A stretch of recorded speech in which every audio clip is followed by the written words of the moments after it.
Good evening and welcome to the 97th Town Hall hosted by Representative Chrissy Houlihan. My name is Erin Cecil Smith and I will be your moderator this evening. For those of you who have joined us at a town hall before, welcome back. And if this is your first time, we are very happy to have you here with us this evening. Tonight, we're going to talk about tariffs, trade, and the economy. We have two amazing experts joining us to help break down this complicated topic and what it means for everyday Americans, for you and me. Before we get to our discussion, let me point out that Chrissy is permitted by law to discuss only official activities during this town hall. There is a legal distinction between unofficial and official activities for all Congresspeople, and we need to be careful to distinguish between the two. So during this call, we can't discuss political campaigns or candidates. Another way to think about this is that we can discuss policies, but not politics. So please keep your questions focused on official business for the duration of our call. Okay, now let me tell you how you can ask questions in this town hall format. You can do it in two ways. If you want to submit a question online using your phone, your tablet, or your laptop, go to houlihan.house.gov/live, and you can submit your question. If you want to ask your question live, please press *3 on your phone at any time during this call. That will connect you to one of my colleagues in our Westchester, Reading, or Washington, D.C. offices to assist you. Again, if you want to ask a question live, please press *3.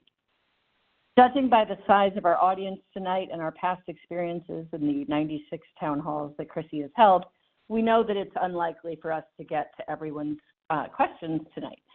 So if you give us your email address and your phone number when you submit your question, we will respond to you in the days following this town hall. And you can always go to our website and send us an email with any questions that you may have that you don't have a chance to answer this or get answered this evening. Finally, you can also subscribe to our newsletter. This will give you up-to-date information about what's going on here in the community and down in Washington, D.C. If you're not already a subscriber and you'd like to be added, just press *6 now, and you'll give a member of our team your email address. We'll add you to the newsletter mailing list.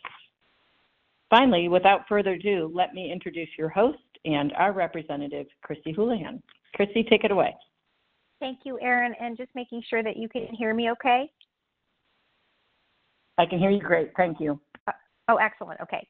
Great, and welcome again to this, our 97th Town Hall. And our conversation tonight, as Erin mentioned, will be centered around the tariffs that President Trump has implemented and is in the process of implementing over the last several weeks. And as of today, President Trump's plan to put tariffs of varying sizes on more than 100 countries is on hold until July. But instead, a blanket tariff of 10% has been placed on all of the countries that President Trump named during his Liberation Day speech on April the 2nd, except for China, which did see tariffs rise to 145%. Mexico and Canada are also subject to 25% tariffs on certain goods, including on steel, aluminum, and on cars. So I know that some of you who are here are joining us on this call may be supportive of some or even all of these tariffs, and others of you who may be on this call may not be supportive of this and in fact may have reached out to my team and to me to share your concerns about the rising prices and planning for the future given this ever-changing tariff landscape. And I hope that our guests who are here tonight can provide all of us some clarity for us to be able to help and better understand how these tariffs will impact us here in the 6th Congressional District. Tonight's conversation, as Erin mentioned, will be pretty darn broad because this is a really big topic, and we each come at it with a lot of different areas of interest or concern and information. And my team and I are also looking forward to hearing from you directly to understand how these tariffs are impacting you, your family, or your business as well. So as an aside, separate from this conversation we're having tonight, if you do want to share your story, please do go to the homepage of my website and look for that red bar that's at the bottom right and click that, and you can fill out a short form that will give us more information about how you might be being affected by these most recent tariff announcements. My team and I will do everything that we can to try to keep you up to date, both through our social media, as Erin has mentioned, and our newsletters and websites, So please do stay in touch that way with us too. And with that said, we're going to go ahead and jump in. As mentioned earlier, we are really very lucky to be joined today by two experts from our community and many of national renown as well. First, we have Chris Deritis, and he is the Senior Director and Deputy Chief Economist at Moody's Analytics, which many of you probably know is actually based here in Westchester. Chris leads a team of analysts that study economic trends and activities, and he's regularly quoted in publications like the Wall Street Journal and the New York Times, thanks to his really deep understanding of the economy and its many inputs and nuances. So we're very excited to welcome him. And also with us is Lucine Sahelnik, and she's the president and CEO of the Greater Reading Chamber Alliance. Lucine has spent decades working to bring sustainability to Berks County as a small business owner herself, a former city council member, and a former commissioner of Berks County. So an enormously capable and qualified and experienced panel that we have. And I'm really looking forward very much to you both sharing your perspectives on these very important topics tonight. For those of you guys who are new, and we have quite a lot of people on the phone, so welcome to you all who are new on these kinds of calls. Our typical run of show is to do a couple of questions at the beginning, at the front end with our special guests that tend to be the most frequently asked questions, so that we can make sure that if that happens to be your question, that we answer it at the top. Remember, though, that you will have the opportunity to ask questions as well, and I'll go into that again in more detail after I start with a couple of questions for our panelists. First, Chris, I'm going to start with you. And as we all know, there's an old adage, and we actually were just joking about a version of it before we came online, and it's that may you live in interesting times is that adage. And when we consider all the changes that have been roiling the stock market over the last several weeks, interesting isn't really quite the word that I would necessarily use, and it definitely doesn't do it quite enough justice. And to try to give all of us level set on the phone tonight, on October 31st of 2024, the Dow closed at 41,763 points. 41,763, and that was a week before the presidential election. On January 17th, it closed at 43,477, which was the very last full week that our former president, President Biden, was in office. On April 21st, so just a couple of days ago, the Dow closed at 38,170 points. So that's roughly a 5,000-point negative swing during President Trump's first 90 or so days. So we've been having a ton of people, and I can't tell you how many, it's in the thousands, contacting our office in what I would describe as panic mode. And Chris, I was wondering if you could tell us a little bit about how most investors are viewing the Liberation Day tariff announcements, what has happened since, and how are you advising people on how to view this turmoil right now? Yes, certainly. So I would start off by saying I'm very sympathetic to the panic mode. A lot of my family, friends, neighbors, and certainly our clients at Moody's have been calling me up as well with a lot of anxiety in their voices. And everyone is trying to just understand what do these tariffs mean for the economy broadly, for financial markets, the labor market, for retirement accounts and interest rates. And what I can say from the investor community is that investors certainly are stunned and a bit shocked, I would argue, from the announcement of the tariffs. They were much larger in scope and in size than even the most pessimistic forecasts had imagined. And if the tariffs, the reciprocal tariffs that were announced actually were to go in effect, right, as you mentioned, we're in a pause for 90 days here, but if they actually were to go in effect, the tariffs would be at the highest level that they've been since the infamous Smoot-Hawley tariffs back in 1930, which accelerated the Great Depression. So there's lots of reasons to be anxious and concerned at the moment. People are right to do so. I'd say on top of the tariffs themselves, it's the kind of haphazard nature of the announcement of the tariffs that have also spooked investors, markets, and people generally. Right? Every day we're getting new information about the tariffs. Right? After the announcement, we've got a subsequent announcement about that 90-day pause. We've learned about new exemptions to the tariffs. There are reports of negotiations going really well with our trade partners, and other reports of negotiations not going so well or not even started. And so there's just a lot of uncertainty, a lot of volatility in the market, and you can see that very clearly on a day-to-day basis, whether you look at the stock market or the bond market. That uncertainty on top of the financial market impact also can have a real corrosive impact on the economy, which is another reason why we need to pay attention here, right?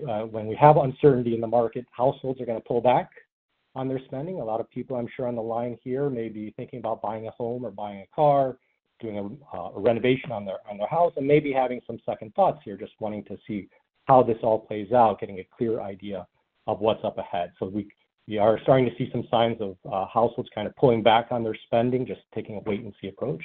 The same is true for businesses. And I'm sure Lucine will get into more details about this, but businesses are also having second thoughts about some of their investment or hiring decisions, as they need to have some certainty in terms of what their cost structure is going to look like. Are these tariffs going to be permanent? At what levels? Are they going to impact a wide range of goods or certain goods that they use in their own processes? And given that uncertainty, and also the uncertainty that around demand for goods and services on the other end, you're going to see a lot of businesses just taking, again, a wait-and-see approach and seeing how things align before they commit a lot of capital going forward here. So there's just a lot of uncertainty. At the moment, the economy has held up pretty well throughout this period, but that uncertainty, as I said, can be corrosive. So if this continues for a long time without some clarity, then I think we do need to be concerned about lower growth. Yeah, and thanks very much for that really nice summary, and kind of staying with you for just another second or so with a related question. You did talk about people's possible hesitance, whether they're homeowners or just plain citizens or business owners, in terms of the tariff announcements and what they mean for sort of the value of the dollar, and how do you perceive the value of a dollar, and how does this impact the price of essential goods? As you mentioned, some people, I know my household is making decisions on things like building and painting and that sort of thing, and it definitely has given some pause.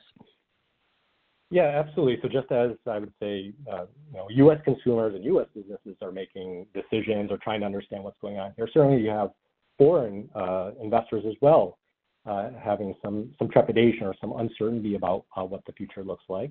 I'd say that, the dollar is the reserve currency of the world, right? There's king dollar. It's used in all sorts of transactions, trade transactions and whatnot. I don't see that as significantly being under threat.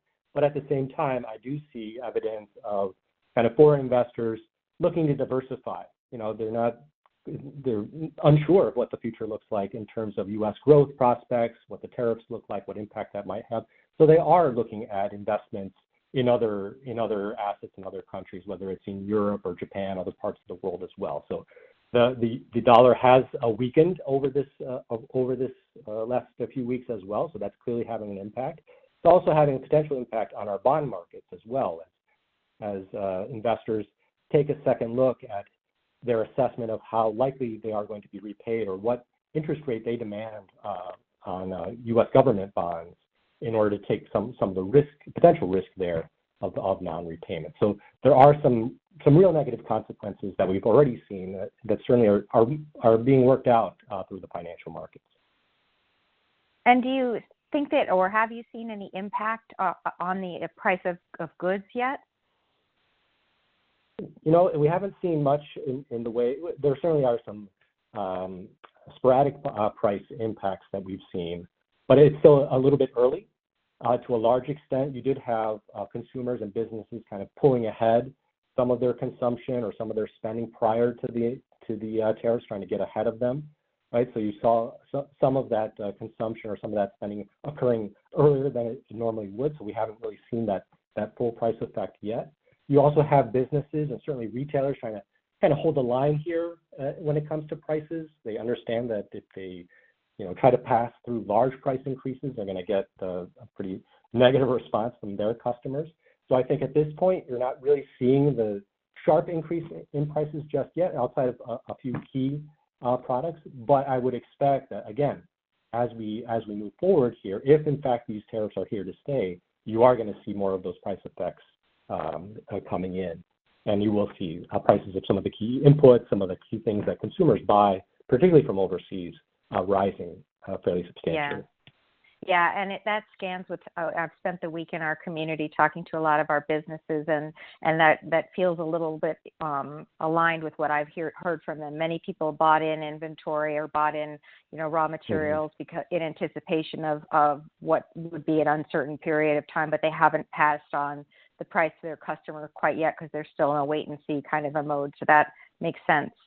Thanks, Chris, very much for that really insightful set of questions, and I'm going to go ahead and turn over to Lucine.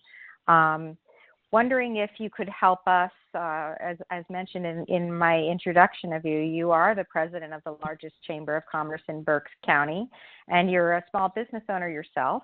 Was wondering if you could kind of let us know how tariffs might have impacted your business or the businesses possibly of the chamber, and whether or not, as we've been talking about supply chains, has that been affected, or how have you been able to adapt, and at what cost so far? Thank you. Thanks, Representative Houlihan. I first say, Chris really came into, stating some of the things that you're going to hear me reaffirm. I think that being here in Berks County, I'm also representing the city of Reading, which is the fourth largest municipality in the Commonwealth. I've been talking to our businesses. We've been talking as a region in the Southeast region as chambers and my chamber peers, and even attending and understanding, on a state level with the PA Chamber and the U.S. Chamber of Commerce, what is this? We're hearing a lot of commonalities. One of the things is that trade means growth for Pennsylvania, and this is coming directly from the U.S. Chamber of Commerce. International trade, and that's exports and imports of goods and services, supports 1.6 million jobs in Pennsylvania. And, what does that really mean? It's about 1 in 5 total jobs in the state. And so you hear this echoing from a state level right here to the 6th district. So I'll agree with Chris. The overall sentiment regarding tariffs from our local business community is a very wait and see. It's that uncertainty. And when we spend a beautiful day like today, we're thinking about our lawns perhaps or the outdoor environment. There's a direct testimonial that I was able to receive, and I know we've talked about this previously, and that there's a lot of fear right now for businesses of any industry or any size really to come forward and to give that testimony directly. But I do have some brave souls here in Berks County, and one of them is Brad Stevenson, who's the CEO of Newcastle Lawn and Landscape. In fact, we were just on our local radio station, WEEU, and he's a GRCA member. That's Greater Reading Chamber Alliance. He's also a board member, so I think he has that extra courage to really be one of the champions we need right now to talk about what they're thinking as a business owner in our community. He shared that they are more worried about the latter half of this year because, as we talked about a little bit earlier, most of the producers from who they import from have overstocked, right, their products, and they also purchase their products for the first part of the year, anticipating a supplier's price increase due to tariffs. And so this is common. I'm hearing the same sentiments in our construction industries and manufacturing industries here locally. Things like bidding projects, in the construction industry is also being followed with an uncertainty. So these building material costs we're talking about, like lumber, for example, it's a concern. It's a concern if somebody, as a contractor, is there bidding a project and it's proving difficult, for development projects to avoid change orders down the road. They might be bidding something that in months or years from now will be completion, and what is that future going to look like? What's interesting to complement that is some of our legal professionals and businesses that we've talked to. We're hearing from them that there's a potential for companies to start adding tariff legalese to their contracts to guarantee companies do not lose money over time in the lifetime of a contract. I found that very interesting. I wanted to point that out. There are some ag producers here in Berks County who could see a gain in market share of their products locally. And so that's something where, we're looking at this in all the ways that we can to understand what trade and tariff impacts mean for our businesses. And it could continue to provide growth opportunities for the agricultural industry, which is a growth sector here in Berks County. Local businesses have shared, and actually the comparisons being made to the period of COVID are occurring, and that they're having to pivot just, in an uncertainty and determine alternative sourcing. And in some cases, having to go and find alternative sourcing have been positive. Additionally, there are worries. What's coming down the line, Chris mentioned that, and, we'll see in July, right, as you mentioned. It's just very hard to plan for when everything is unpredictable at this point. And, as a small business owner myself, I understand that very realistically. Members have shared, too, that if they do see price increases due to tariffs, it's going to be passed to the consumers, which is one of the last things we want, right? Especially in the business of ice cream. We certainly don't want to be putting that extra price on that consumer who just wanted a nice cold scoop of chocolate ice cream on a warm, hot day like today. So we also have been doing our due diligence in, listening through some webinars. Recently, I listened to one by John Murphy, and he's from the U.S. Chamber of Commerce. He recently held one for chamber presidents, and he said that tariffs could amount to about $4,000 per household consumer spending increase. And that, again, this is Chris alluded to this, it would be the largest tax increase in about 40 to 50 years. So it's really going to touch all of us. And, we haven't seen supply chain issues yet, but we're anticipating price increases and possible delays, even on imported items, something like a printed paper cup. So my job here is to really help everybody understand this is, kitchen table issue. What does this really mean for all of us? What could it mean? We know that there's going to be an impact on chocolate, right? So a lot of us may have just consumed exorbitant amounts of chocolate in these past week or two. But there's going to be an issue because that's something we can't grow here in the United States. And, there could be tariffs on the horizon for industries like pharmaceuticals. Here in Berks County, our industries, healthcare, manufacturing, education, construction. So I know that you asked me specifically about a testimony for the Great American Creamery, and that is a business that I own with my husband. But in full disclosure, he is running the business as I am in my full role here as President CEO of the Greater Reading Chamber Alliance. So we did work on this question, the answer to this together. And, I have his full permission to be talking about this with you. For us as a creamery, and again, we're approaching year 5 as a small business here in downtown Reading, tariffs have certainly affected our business decision-making process. And again, remember, this is a family business, so we're doing this decision-making and we're talking about this before 9 a.m. in the morning and after 9 p.m. at night. For one, we were planning on investing in a new vehicle. A lot of our services are catering, special events, corporate. We need a new vehicle. We put a lot of wear and tear, thankfully, on the one that we have. We're going to have to delay that investment. That is just not something that we can move forward with at this time. We've also been in discussions to expand into new markets. We've had a lot of interest. We have a great product, but we have to put that on hold. It's too difficult to plan out and budget for the effects that tariffs may or may not have on the price and availability of even building materials. And it's interesting because we built our first shop during the pandemic, and you might think that's a little crazy, but we saw the silver lining in the wake of the pandemic and opportunity. But the supply shock that we experienced during that time almost broke the bank. It really did delay what we were trying to do, and we're anticipating that same type of experience could happen with anybody trying to expand or even establish a business as an entrepreneur. So I'll end with this. The tariffs could also all be reversed tomorrow, right? But for the Great American Creamery, the damage has already been done to small businesses like ours and to our customers. The risks are too high for us to invest in the business climate that we're in. And our customer base in Reading has also pulled back from spending on non-essential items. Unfortunately, that scoop of chocolate ice cream is going to be a luxury item that most people at this time, out of just fear, will not be able to consume.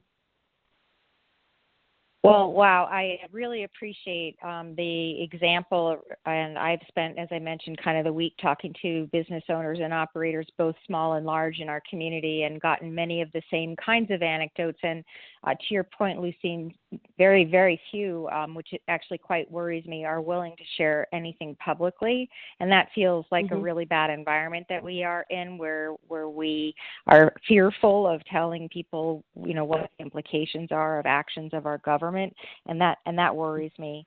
I also I really appreciate you highlighting the importance of, our part of the country does a lot of international trade, specifically, frankly, with Canada in particular, and the fact that that's been a target of the administration has been confounding for many of us who understand the economy that's here. You also mentioned a little bit about our ag industry, and you're right in meeting with many of our ag producers. It's complicated. Some folks have had to pivot completely away from crops that they've been selling to China and into something that might be domestically grown and sold.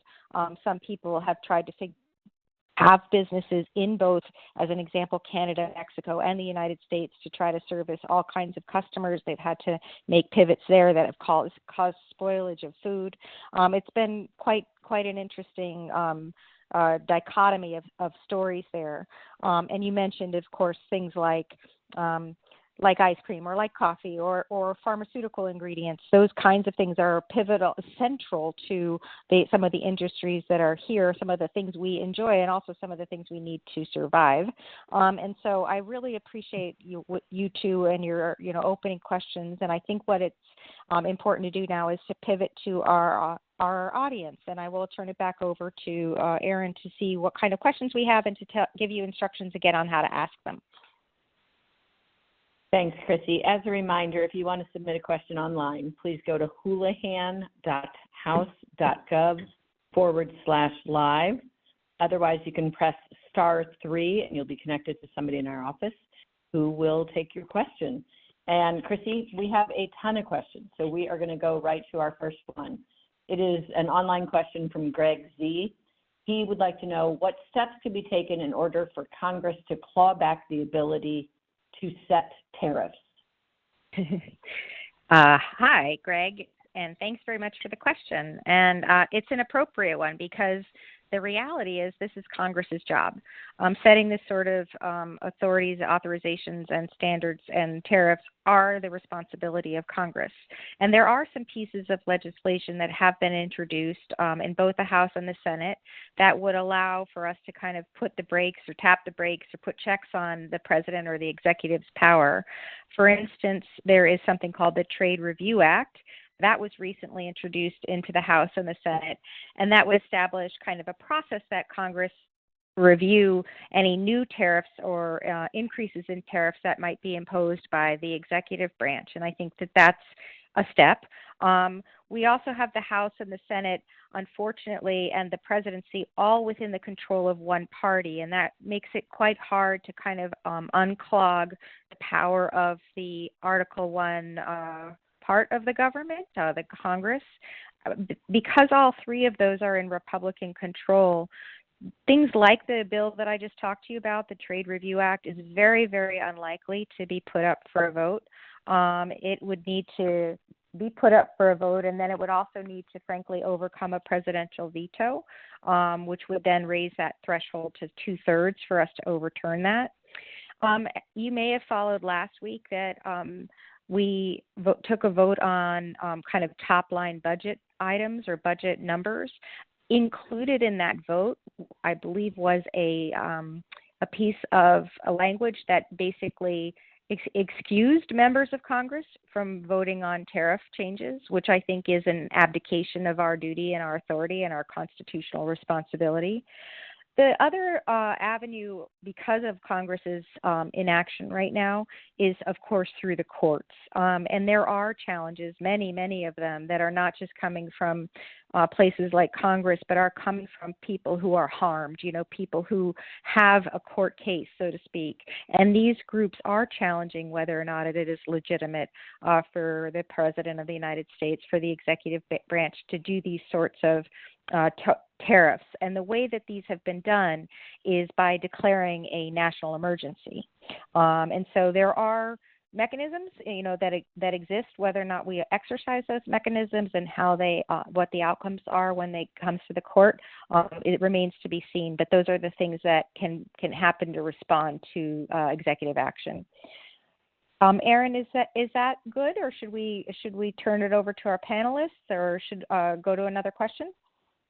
We're going to jump to another question, Christy. This one is live, coming to us from Berks County. We have Lois, who is she's retired from working at the school district and is concerned about the cost of living. Lois, I am going to take you live. Please ask your question. Hello, thank you. I have a lot of questions. I'm a senior.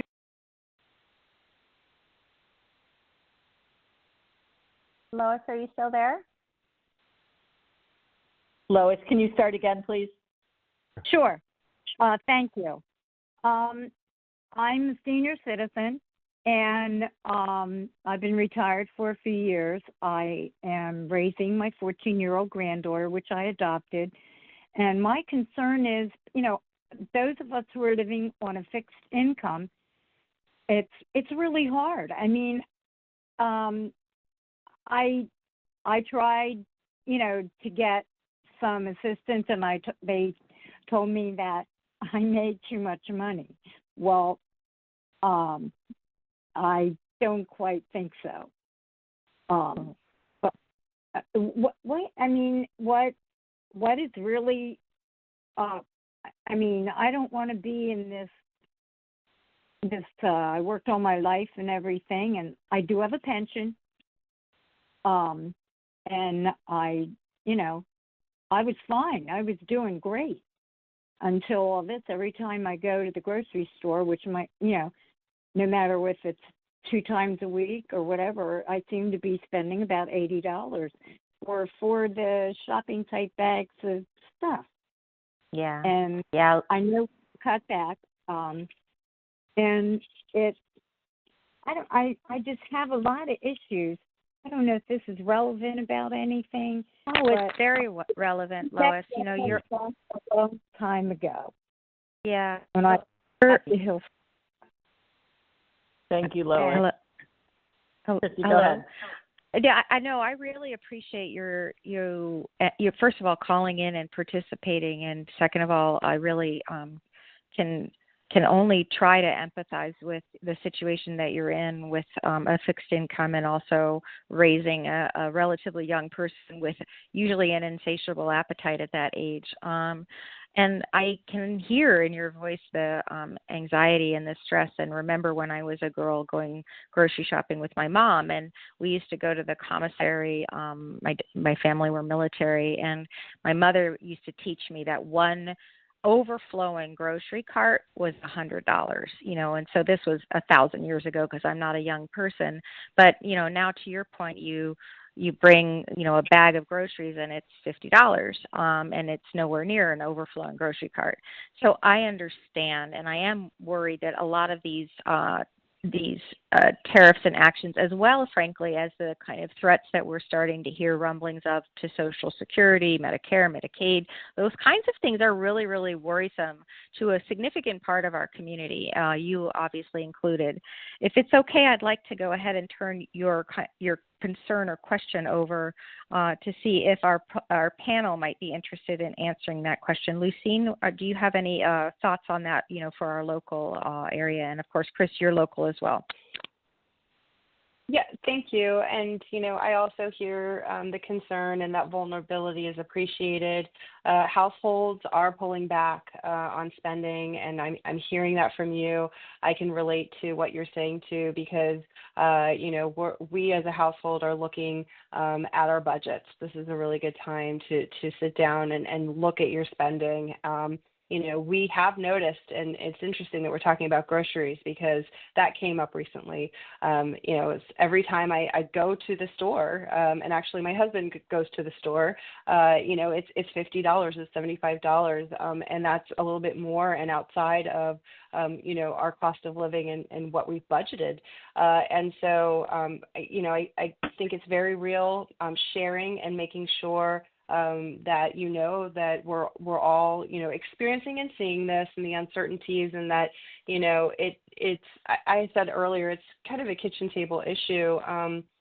Just making sure that we're reaching out and supporting each other here in these times, so that we're not isolating, and really educating ourselves to the best of our abilities. I don't know if Chris has anything further in terms of his economic perspective that he could add to that. Yeah, I guess I'd start off by just applauding Lois for speaking up here, because it's important that we get the full picture. All the voices are heard, right? We've got a lot of corporate voices and larger businesses that are speaking out and talking loudly, but the tariffs really cut across businesses of all sizes and households of all income. So it's really important to get the full picture. I guess if I could add just a couple of things from an economic perspective that are, I think, important to convey, are first of all that tariffs are taxes. Tariffs are taxes on imports. They're paid by importers, right? And so that it's not the case that tariff will be paid necessarily by someone else or someone overseas. Ultimately, it is U.S. consumers that will bear most of the cost of the tariff. So that's very important to keep in mind, and I think we need to understand that. On top of that, what economic research shows is that tariffs also tend to be quite regressive. That means that this tax tends to harm people at the lower end of the income distribution much more than folks at the higher end, right? The cost of necessities, the cost of things that are right in the middle of your budget are likely to increase, and the lower income household is going to have a much tougher time making do with those types of those cost increases. I guess the last point I'd make as well is that these tariffs are ill-timed in terms of other cuts that we see in terms of government spending as well, right? We do have cuts in some of the USDA programs, other programs. I know our local food banks are really struggling as well. So there are multiple issues kind of coupled here, not just from the tariffs, that are certainly putting a lot of financial pressure on a number of households, and we need to be cognizant of that. Yeah, Chris, you took the words kind of out of my mouth. I've had the chance as well to visit a few of our different ways that we are able to provide food security to our community. And one of the things that is kind of not widely known about Chester and Berks County is that there really are quite a lot of people in our community who are need to avail themselves of places like the Westchester Food Bank and Berks as well. And I have had the chance recently to visit, and a lot of the actions of the government have pulled back on the availability of basic kind of staple needs. And so in addition to the pricing going up and the anxiety of that pricing, we also have a scarcity in places where people normally knew to go. And of course, I'd really rather see something like a food bank never be in existence, but the reality is those food banks right now have empty shelves as well. And I think if it's okay, in an interest of time, we will move on to another question if we have one. Thanks, Chrissy. And we did just cover the food bank in a recent newsletter of yours. So as a reminder, for folks who are not receiving our newsletter regularly, please press *6 and you'll be connected to a member of our team. You can give them their email address and we will start sending you the newsletter. Our next question is also live. This one is for Chris, and it comes from Karen in Oxford, who wants to talk about 401ks. Karen, I am going to take you live.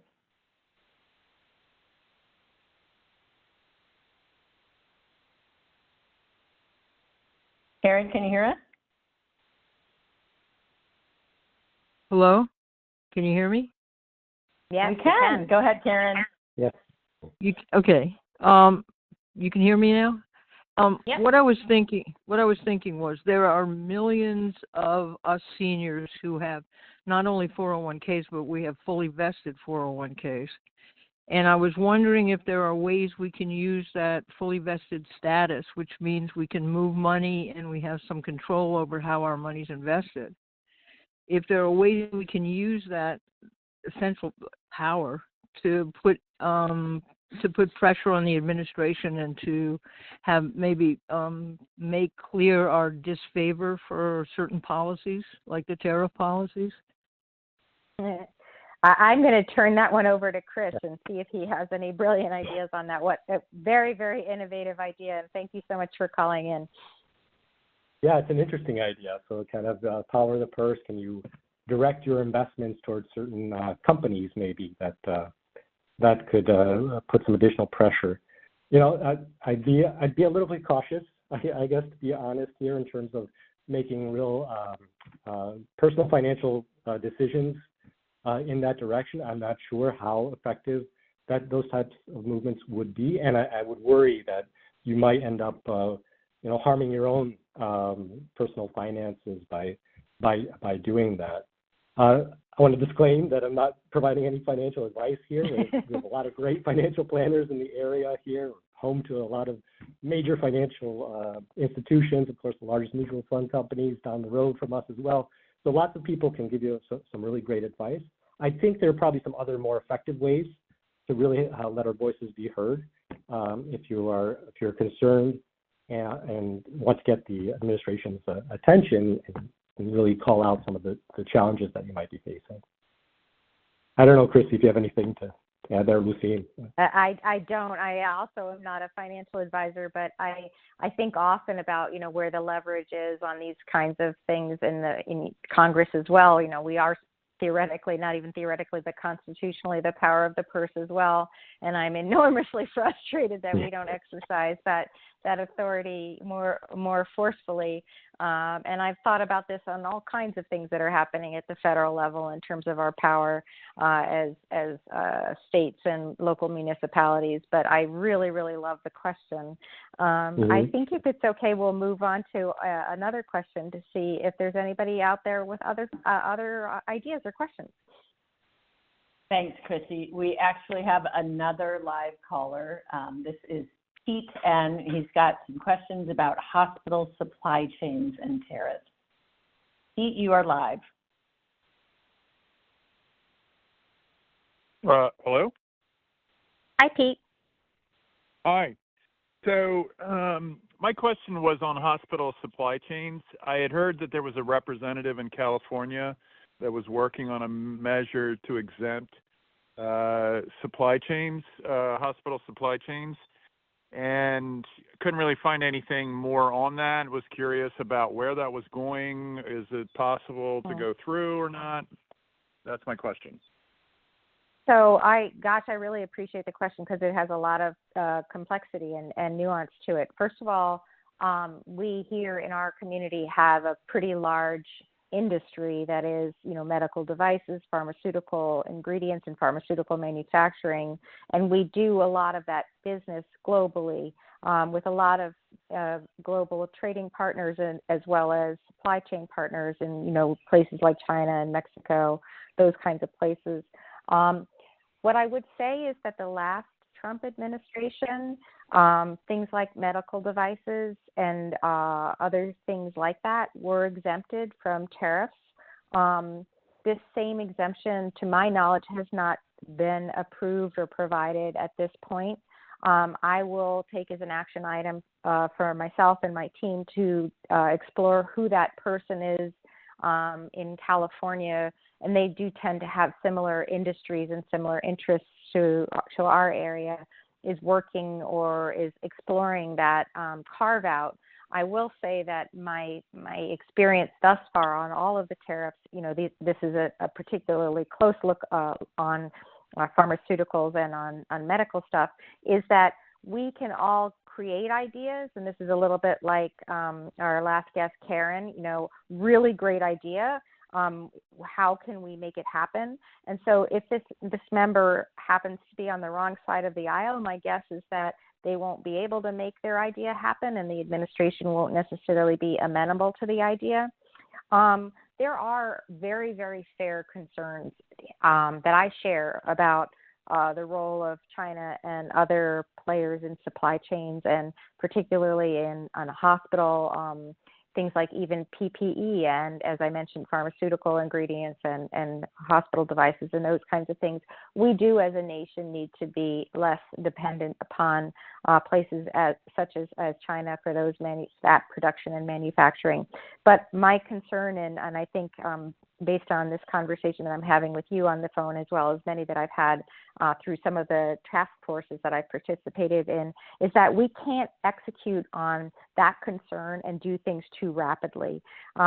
We have created a round of tariffs that are so across the board, so non-nuanced, that it's just done nothing other than scaring industry into staying still.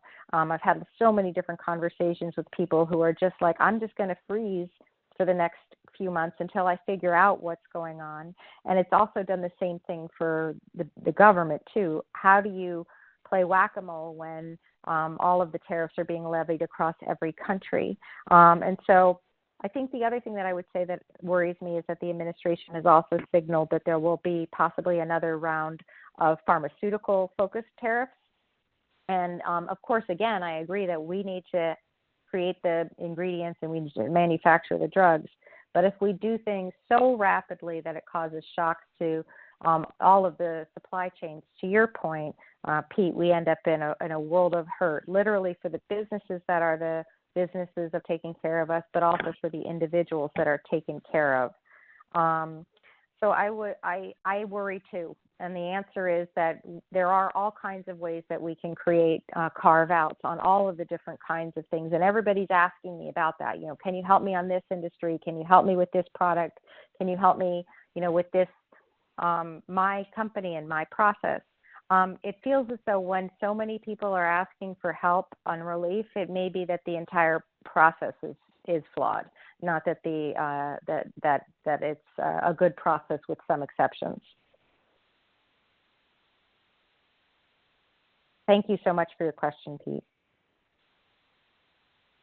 Chrissy, our next question is an online question, and it comes from Lisa, and she wants to know, is there any congressperson initiating legislation to formally end the declaration of emergencies Trump is claiming give him the rights to set tariffs or to deport people without due process? That's a two-parter, kind of. So I appreciate the question. And again, this is a really, it shouldn't be this hard to ask this question and to answer it, but it is a really nuanced question. Elections have consequences, and the fact that we have a Republican House, Senate, and White House really means something. It really is, it is a difference maker in the sense that at the House level, and I'll just speak to the House level, I, as a member of the House, and pretty much any member, regardless of their standing and seniority, who is not a member of the majority, has no ability, really, to put anything to the floor for a vote. And this is a little bit going back to Pete's question. We can create ideas. We can create legislative, suggestions. We can even get co-sponsors. We can even try to move them through subcommittees and committees. But the bottom line is this has to go, all of these ideas have to go to the floor of the House of Representatives or the Senate. It's a little bit different in the Senate, to be able to be considered for a vote, to be able to be passed by the House, to be able to be considered by the Senate, and to be able to be signed by the President. And so although I think that your question, Lisa, is an interesting and a good one of, is there somebody out there who's working on something to revoke this? My speculation is yes, there are many of us who are working on that. Whether or not we will actually be able to move it to the floor as a House of Representatives is unlikely, to not possible, to be very, very honest with you. Moving over to the Senate side, Leader Schumer signaled last week that he could use powers afforded to him and to other Democrats in the minority to make a vote, to force a vote to happen on a bipartisan resolution that would rescind global tariffs. This, on the Senate side, could actually pass, pass on the Senate side. But remembering back to like I'm Just a Bill, Schoolhouse Rock stuff, it also has to pass on the House side. And it also then, even if it passed on the House side, which again I would say is highly, highly unlikely, would then have to be signed by the president and would have to have a veto-proof majority. And that, I think, is unlikely given the fact that there's right now a very, very slim majority of Republicans both in the House and Senate, and you would need quite a lot of Republican support to be able to override that. As I mentioned, the last thing in a different question, the last opportunity is the courts as well. We can hope that the courts can also be helpful here, and this is unfortunately a long and very winding process. Another thing that is a kind of misconception on the part of most people is that we in Congress really, for the vast majority of these issues, have no standing. We have no authority to be able to file lawsuits. It's really people who are literally harmed that have the standing to be able to do that, and then of course they have to wend their way through the court system as well. And so those are kind of all of the different ways, and frankly, I feel badly that this is sounding an awful lot like a civics lesson, that we have to be able to stop what is a very troublesome and in some cases scary and dangerous last 90 or so days. But this is, again, a consequence of elections having their consequences. Thank you so much. And before I move on, does anybody from my esteemed group of knowledgeable people have anything to contribute to that last question? No, I don't. Okay.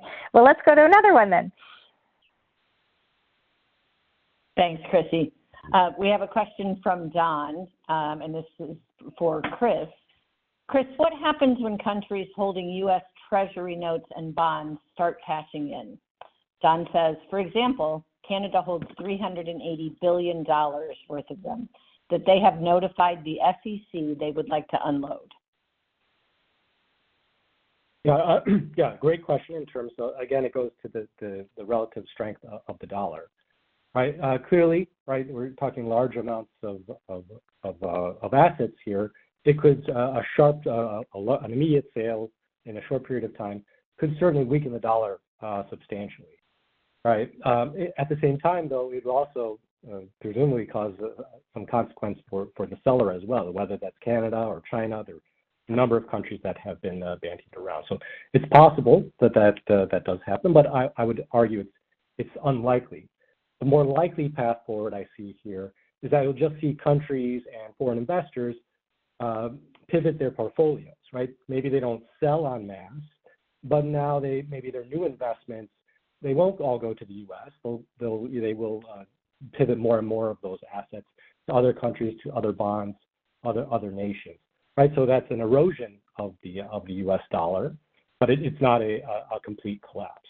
But there certainly is that risk that you could see market dislocations if even a relatively small sale could be a negative signal that we want to watch out for, right? So the erosion of confidence, again, that has some real consequences here in terms of the dollar, and by extension, it has impacts in terms of the rates that we're able to borrow at on our government debt, right? You could see even a few basis points increase in, let's say, our 10-year Treasury bond, making a real difference to our federal budgets, right? Adding to the deficit, making it much harder to achieve a balanced budget or to achieve some of the other objectives that we have. So I'd say unlikely that we'll see a massive sale, but certainly I would be prepared for that movement away from the dollar and towards some other assets over time.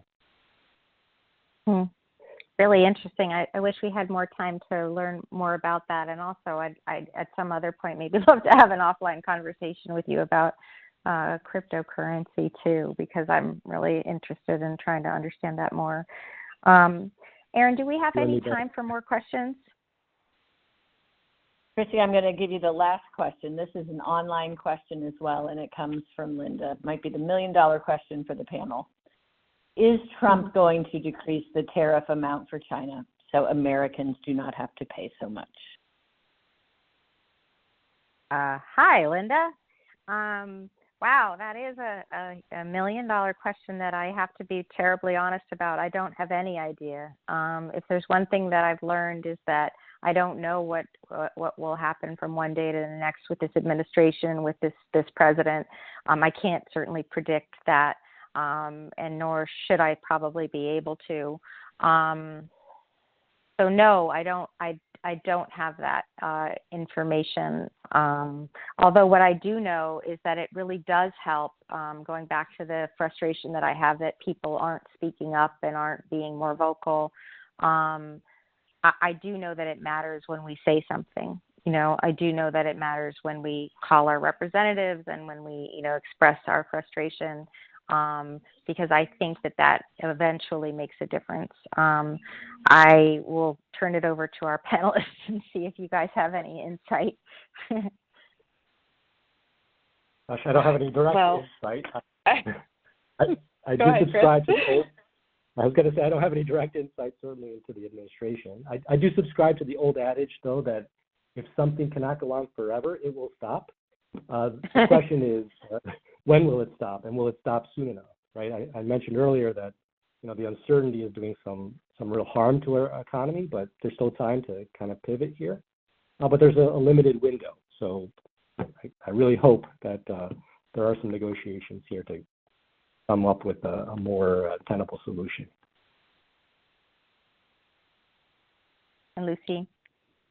Yeah, just to close it, again, I wish I could answer this. And in my limited knowledge, I think, what we're thinking about here is, what are the tariffs for? Let's keep this in mind.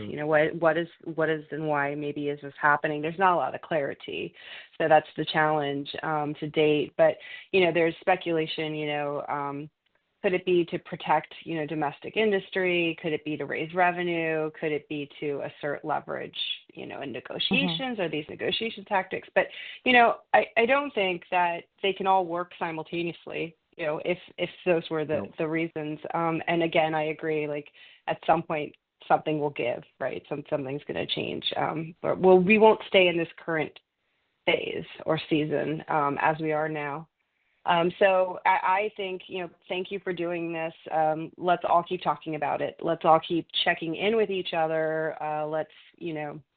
We've been through so much. We'll continue, to move forward. And let's keep that line of sight as we move towards the future. Thanks. Those are really good kind of closing remarks. And I'll turn it over to Erin to just make sure that we are good to kind of wrap up this evening. You are good to wrap up, Christine. Just a reminder to folks questions we did not get to today. If we have your email address, you will hear from us. So thank you so much for participating and giving us your information. Thanks, Erin. And importantly, thank you so much to all of you guys who are on the phone, hundreds of you guys who called in, and also to all of my team, whether in Reading or to Westchester, or down in the District of Columbia. I'm really, really grateful. They are literally an award-winning team who answers hundreds of thousands of calls a day. And I am grateful for the opportunity to work with them. And thank you as well to our special guests today, to Chris and to Lucine. You guys were rock stars, and it's really a testament to our community that we have you among us and that we don't have to go far to find experts in these kinds of issues. Thank you very much for the ways that you've helped us and that you've inspired us. This has really been an awesome conversation. Again, thanks for those who have joined. This conversation will be available online. Again, a reminder to please sign up for our various. We assume that you guys are interested and engaged citizens, and we want to make sure we communicate with you.